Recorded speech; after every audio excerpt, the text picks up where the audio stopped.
Welcome to Sound and Fury. I am Ensign Eric Wilfred Watson, Starfleet. And I'm U.0. I'm actually not in Starfleet because Starfleet doesn't actually exist. Today we're going to talk about Star Trek canon. Canon is very controversial when it comes to Star Trek fans, Especially because they use phasers. Yes. Well, they do have phase cannons in Enterprise, so I guess there is technically a Star Trek canon. Is there a canon in canon?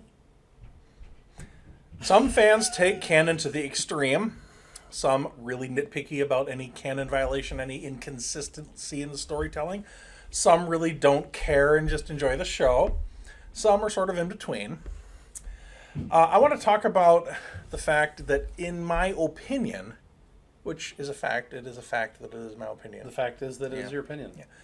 I don't think Star Trek, the original series, should be considered canon anymore when it comes to modern Star Trek. Dun, dun, if you want to stop watching this video, if you've just had a brain aneurysm and your Trekkie soul is just crying out to Gene Roddenberry for help, this might not be the video for you. However, if you are a little bit open-minded, like Gene Roddenberry, for example, you may want to consider that Star Trek has moved on from the original series, and I want to explain why. And also, at the end of this video, I'm going to come up with a way to reconcile all things that are not canon and all canon violations. So please stay tuned for that. Please like and subscribe to this video, and let's get started. Shall we begin?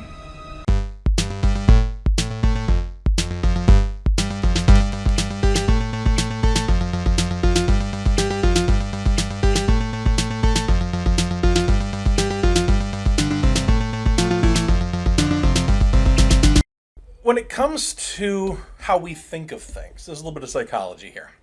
Human beings, in the grand scheme of things, have gone most of their existence without television. We evolved, or if you're religious, were created to exist without TV. What? We think of events as if they were real, because that's all we know. If A happens, followed by B, and then C completely contradicts A, that doesn't work with our human psychology. That means it was written by Ryan Johnson. So when we see things that don't make sense in fiction, it really, some dissonance goes on in our brain. Like, that's not the way it's supposed to be. Ryan Johnson. And then when some fan says, oh, it's just make-believe, don't worry about it, the human brain isn't designed to just accept inconsistencies. So I think canon really bothers people for that reason, and it makes sense that canon would annoy people. However, when you have a franchise that's been around since the 60s, with goodness gracious knows how many different writers, different creative minds, you're gonna have inconsistencies. Plus, actual reality is now a canon violation. So things in the real world have happened. You gotta get rid of it then. Yeah, that's what I think, really. That's why I drink scotch. Getting rid of reality. I'm not even drinking. Getting rid of reality since 1815. So, let's talk about how actual reality is a canon violation. Now, I'm going to focus on the original series here. Now, everybody knows that something that was created in the 60s is going to have some inconsistencies in their predictions of the near future. The future! So, by the way, just to give you an idea of how long ago Star Trek was, at that point in history, we hadn't even landed on the moon yet. We landed on the moon! Star Wars didn't exist yet. Bullshit. At this point in time, Sean Connery was the only actor to have played James Bond. So this is a long time ago. Long time ago. There was never a Nomad probe. I am Nomad. Isn't there a probe called Nomad launched in the early 2000s?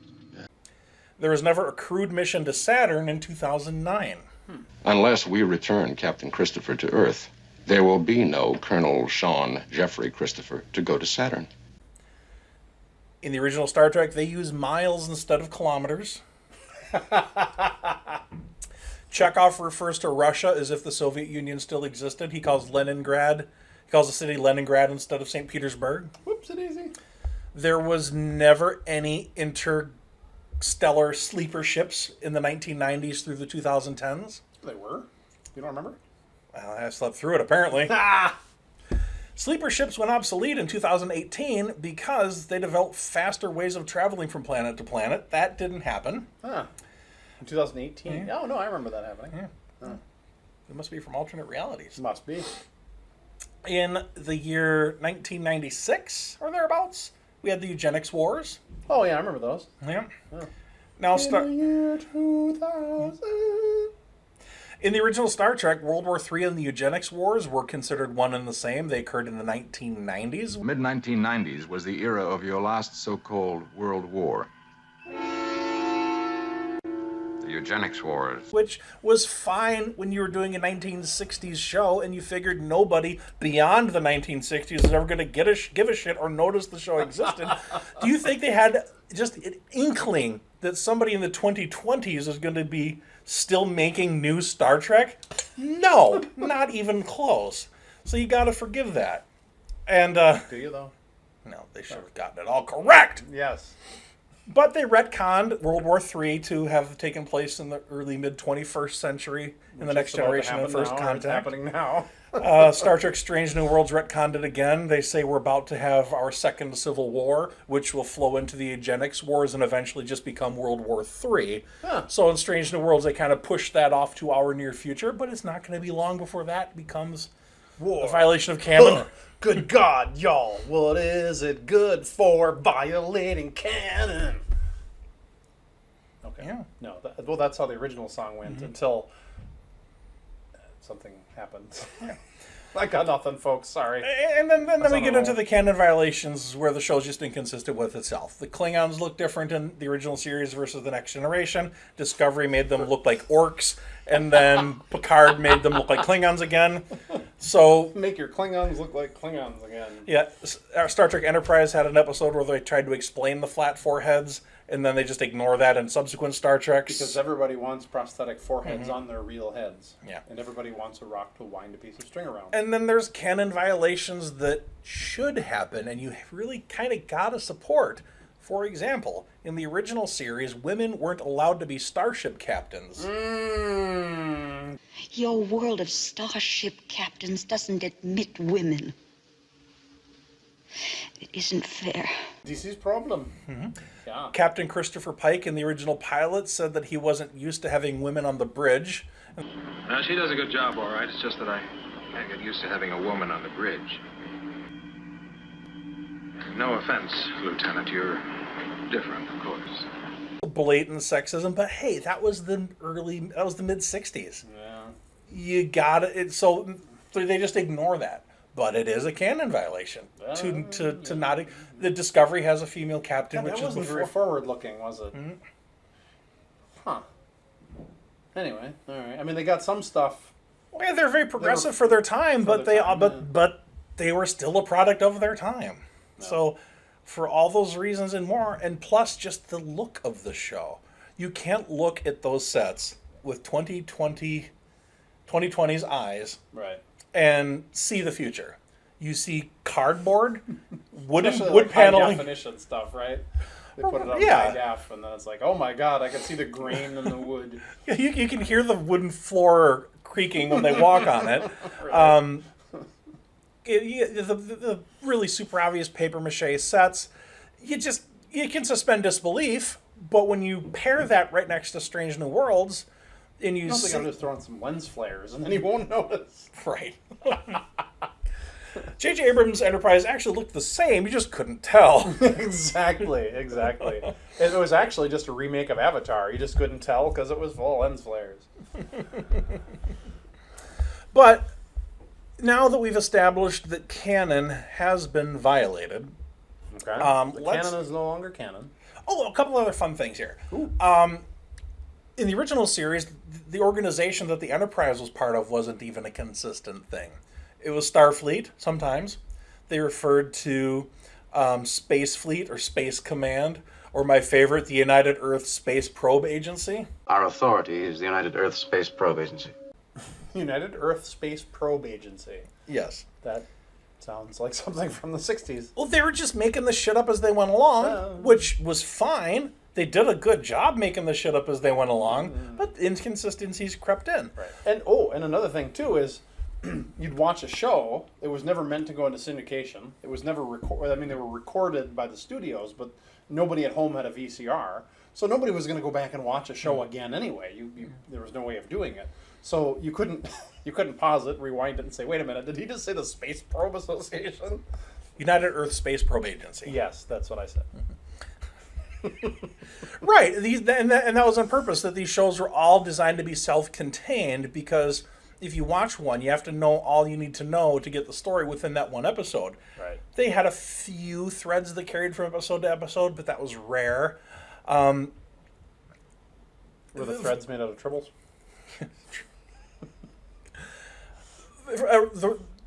Kirk and Spock were surprised that the Romulans had a cloaking device in 2 separate episodes. Whoopsie. So, I mean, that's totally forgivable for a show that era. They weren't trying to build a cinematic universe. But now that we are trying to build a cinematic universe, so to speak, you kind of got to just set the show to the side as far as canon. Refer to the things that happened as stuff that has happened, but just accept that it visually, maybe in spirit it's in canon, but technically no. But I promise that I have a perfect, logical way of reconciling all of this. All right, let's go. So, one of the things I liked about Star Trek was that it presents our future. But now that actual reality has conflicted with that, some Star Trek fans will say, well, it's not our future. Reality. It's not our future, it's a future. Ah, yes, the future is not set. Well, there's no destiny but what we make for ourselves. I kind of hate that. I want it to be our future. So, here's a couple things. Fact. Events contradict each other in the show, in the various shows. They just do. Okay. In reality, facts and events can't actually contradict each other. I can't have worn a yellow shirt yesterday, and then all of a sudden I actually wore a blue shirt yesterday. I was wearing one or the other. I guess I could wear both at the same time. But you get my point. You can't wear multiple. There are immutable facts. Right. I said this right now. If it's tomorrow and we look at this recording, the words that I'm saying won't have been different tomorrow. When I edit this video in the future, what you see will be the things I actually said, except for this. Kiss your mother with that mouth.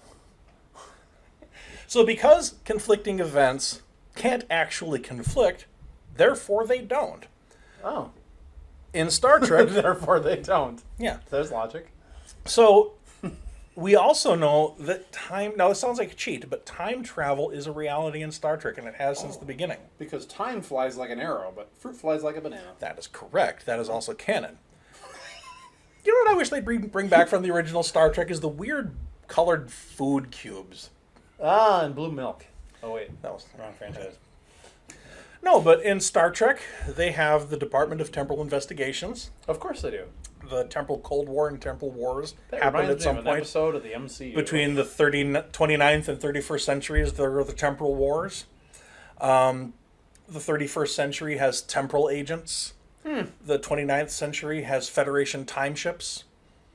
Logically, there must have been time travel and alternate realities that are created that we don't know about. Starfleet's huge. A lot more than the Enterprise have traveled back through time, presumably. Otherwise, why have a Department of Temporal Investigations? So what I present to you is that everything you see on screen happened as presented to you. If something later contradicts that, that means that there is some sort of temporal incursion. Now, even if it's the prime timeline, they may be quantum intertangled with each other. But it's still the base timeline. Maybe this goes off into tangent here. Maybe it goes off into tangent here. Maybe at some point they merge back together. The quantum reality continues on, but sometimes there are these ebbs and flows of time. So what you do is you put each show in its own little canon box. Original series, self-contained. Next Generation, self-contained. Deep Space Nine, Voyager, Enterprise.